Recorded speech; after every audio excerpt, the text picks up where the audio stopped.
and welcome back to my channel. This is Charming Raindrops and I'm Vicky as usual, and we are going to be crocheting the next square in the Crochet Book Blanket series of 2025. I'm still impressed that it is now May and I am still going. Normally I will have given up on a project by now, but here we are and we're still going. So this book, I've no idea what number we're on now, but this book is another Abby Jimenez, so I'm very excited.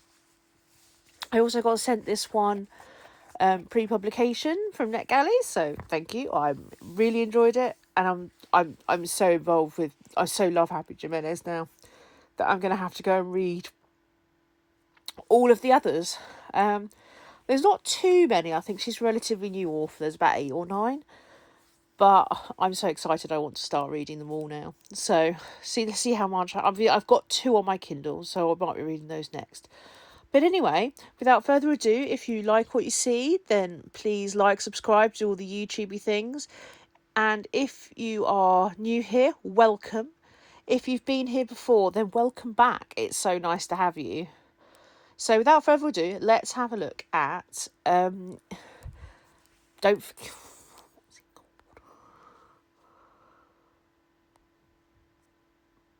Say You'll Remember Me. It's terrible that I could not remember the title. I got very excited by Abby Jimenez. But, so this book was called Say You'll Remember Me, and it came out in April 2025. So the pretense of this book is that it surrounds Xavier, who is a vet, and Samantha, who does social media for mustard, of all things. But, you know, somebody has to do the social media for a mustard brand. I think it's an excellent idea. But that's what she does. So, Xavier is the man that we'll all fall in love with. I fell in love with him straight away. Not only was he a vet, he's a very manly vet, let's put it that way. But also he does things for free, he volunteers. Oh, he's just like, I feel like he's the perfect man and we'd only just met him. So, you know, he has a cat. So a kitten comes into his veterinary surgery. And this cat is probably quite close. There's a problem with it. It basically can't poop. So basically what happens is that he's like, well, you could do an operation, but it would be expensive and it's very unlikely to be successful. So he's really honest about it in the fact that he's like, oh, this person's bought me a cat that's not going to last, you know. And I think that was when you sort of see his you've got to balance up whether it's worth doing or not. And I think he's assuming that the owner hasn't really thought this through, because with this kind of operation, there's a lot of care that needs to be done. So, you know, it's almost like, do you know what you're taking on for a cat that you've literally, or a kitten that you've only just got hold of? So, cue Samantha, who is our heroine of the book, our main woman, who does not take that kindly to that, because she's one of these people that will do what she wants regardless of what people thinks. You know, she wants to prove everybody wrong and she will sort it.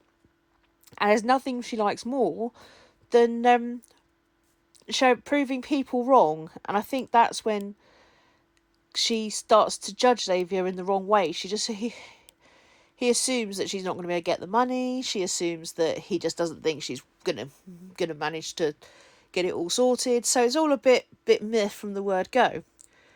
But it turns out that she does get the money. She starts GoFundMe pages, and she gets the money for this cat's operation.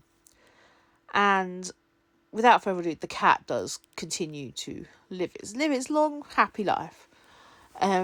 Because we don't want to focus too much. I'll say too much on the cat, because that's just how they meet. So, after a while, Xavier and Samantha meet again, and they meet somewhere, and they end up spending the night together. But there's one problem, and that's the fact that Samantha is moving halfway across the country the following day. So, you know, she knows that long-term things won't work. She's going to look after her mother, who's got dementia. And she's not only worried about that because she's taking over from her... Well, she's going to help her sister, who's also caring, and their father's still alive. So basically, it's a shared caring role. She's going to move back home, and she's going to help out and, you know, spend some time with her mum. So her and Xavier are just not going to work. He's got his veterinary practice that he's still paying off. It's really successful. You know, he's got his life and she has hers. So Samantha is really honest about it and says, we can't have this relationship would be great, but it can't happen. You know, long distance things don't work. Everyone has their lives, you know, their own separate lives, and it's just not going to work. And she begs Xavier to forget her and move on. And you can tell how that upsets both of them, but to be honest, she has got a point. But goes back to everyone wants to prove each other wrong.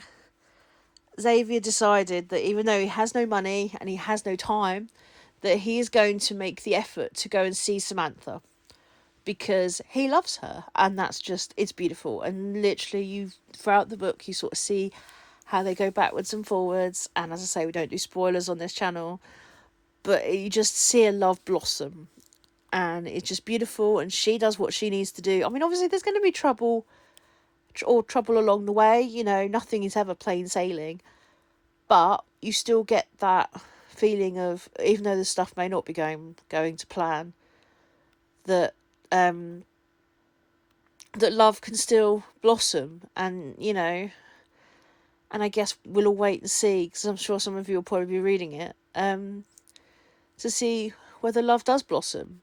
But once again, Abby Jimenez has written another beautiful book, and I'm so glad that I got the opportunity to read it.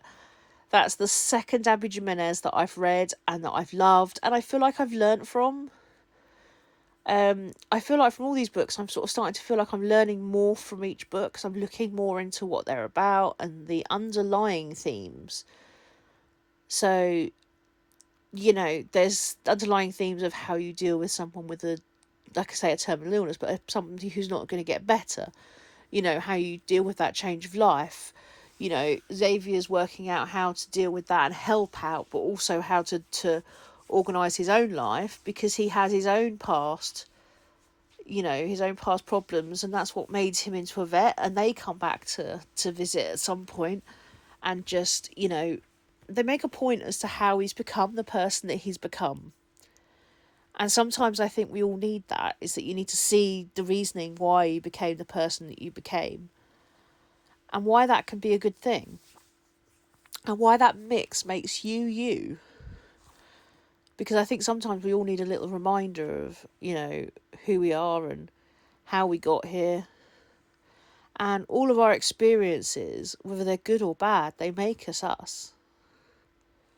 And sometimes you've just got to agree with that, celebrate that, and use it to its full potential. And that's not to say that everyone's going to have good days every day of the year. I mean, I'm quite well known for having a bad one every so often. Just had one, but to be honest. But I think sometimes you've got to look at your reason why, and who you are, and why you are the way you are, the person you are, and how your experiences can build the person that you've become. Anyway, that's a little bit of a sidetrack from Abby Jimenez, except for the fact that I do find that her characters do tend to do that throughout the book. They look at where they've come from, they look at what they've become, and then they've looked to what they can be. And I think that's what I find about the characters that she creates and what makes them so beautiful, is because they've made that assessment of their lives, and then they're using it to do something.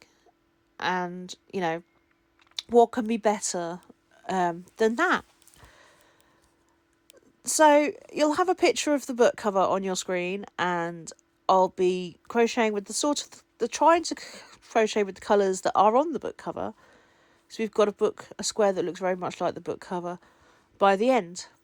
A little bit about this project, if you're new here. If not, you can just scoot on if you wish to.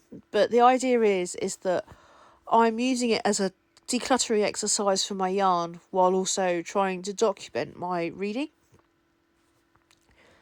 And yeah, so I'm starting to find that the wool is actually going down. I didn't think it would go down that quickly. It hasn't. There's still a lot of it, but I'm slowly finding more and more projects that will sort of use it up, because otherwise it literally is just sitting in the corner of my room, and I'd kind of quite like to use that corner of my room for something else. You know, the next big exciting opportunity that may come around, you know? So yeah, that's the idea behind this project, is to crochet the squares that we've got of the books that I read this in 2025, but also to declutter the yarn that I have, because I'm never sure that I'm going to have that much, I'm not going to have that many projects that will reuse all of these colours. And it's been lovely that I've been gifted these things over time, but I think now's the time to start actually using it for something beautiful. There will be a catch-up video in a few weeks' time, I think, that shows you how far my blanket has come. I think it shows you January, February, March, and how I've put it together. So yeah, I think if you want to join the journey or see that, then either pop back or subscribe and just hit the bell, because it'll tell you when I put new videos out, and you can choose whether you want to watch them or not. Yeah, so I think that's all for today, and I look forward to seeing you on the next video. Take care.